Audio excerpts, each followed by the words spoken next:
Ya, assalamualaikum warahmatullahi wabarakatuh. Perkenalkan, nama saya Ahmad Yusufari Effendi. Di sini saya akan menjelaskan tugas dari manajemen pemasaran. Yaitu adapun tugas dari manajemen pemasaran itu ada 8, yaitu mengembangkan strategi dan rencana pemasaran, menangkap pemahaman atau gagasan pemasaran. Yang ketiga, berhubungan dan pelanggan. Yang keempat, membangun merek yang kuat. Yang kelima, membentuk penawaran pasar. Yang keenam, menghantarkan nilai. Yang ketujuh, mengkonsumsikan nilai. Dan yang terakhir, menciptakan pertumbuhan jangka panjang. Adapun kita membahas yang pertama, yaitu mengembangkan strategi dan rencana pemasaran. Tugas yang pertama adalah yang dilakukan ialah mengembangkan strategi, yaitu mengidentifikasi segmen pasar, target pasar, penentuan posisi produk, dan formulasi pemasaran. Selanjutnya, setelah melakukan pengembangan strategi, yaitu dilakukan selanjutnya rencana pemasaran. Rencana pemasaran itu melakukan pengembangan strategi dan taktik pemasaran, semua dirancang untuk mampu membawa ke ranah yang lebih maju. Yang kedua adalah menangkap pemahaman atau gagasan pemasaran. Setelah dilakukannya yang tugas yang pertama, yaitu adalah menangkap pemahaman atau gagasan pemasaran. Hal yang dibutuhkan oleh seorang manajer pemasaran adalah sebuah informasi pemasaran yang terpercaya untuk membantu memantau ke arah kegiatan perusahaan di masa yang mendatang. Jadi di tugas yang pertama ini, yang kedua adalah kuncinya dibutuhkannya sistem informasi untuk dilaksanakannya pemasaran. Yang ketiga merupakan hubungan dengan pelanggan. Salah satu upaya untuk meningkatkan nilai pemasaran ialah memahami apa yang diminati konsumen atau pelanggan dengan cara memahami apa yang mereka cari, di mana mereka belanja. Semua barang tidak akan dijual pada konsumen potensial. Jadi di sini berhubungan dengan pelanggan itu adalah kita harus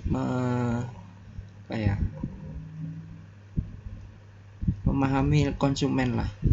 Memahami konsumen apa yang dia butuhkan dan di mana tempat mereka belanja strategisnya. Dan barang itu tidak akan dijual pada konsumen potensial, namun akan dijual pada konsumen yang dapat menguntungkan kita.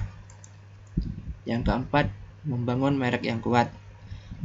Dalam membangun merek harus mengevaluasi kekuatan dan kelemahan merek produk dan mempertimbangkan apakah merek dapat memperluas pasar, dan juga dalam membentuk merek produk juga harus memperhatikan pesaing yang ada dengan mengantisipasi pesaing lain bagaimana mereka beraksi.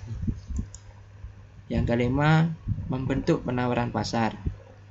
Tujuan dari pembentukan penawaran pasar ialah untuk mengetahui kualitas produk dengan harga yang tepat untuk mendapatkan tingkat keuntungan investasi yang ditargetkan. Yang keenam, menghantarkan nilai.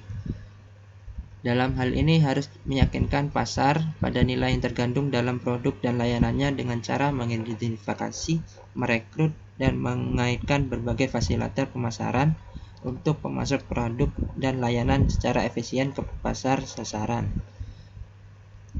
Yang dimaksudkan ialah kita harus meyakinkan pasar bahwa produk kita itu memiliki nilai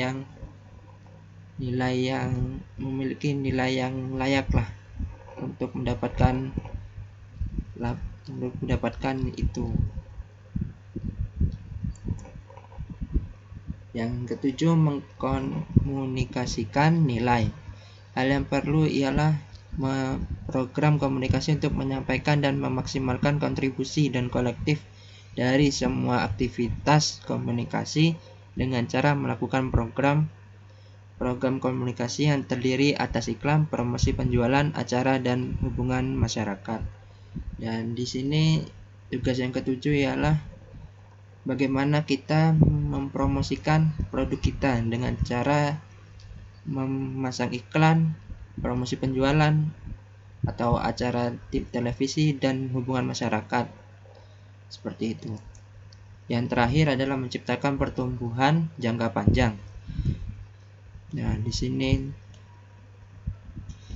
dengan membentuk organisasi pemasaran yang mampu mengimplementasikan rencana pemasaran dengan seperti ikut kelembagaan pemasaran, yaitu pedagang besar, agen perantara, pengecer, dan agen pendukung lainnya.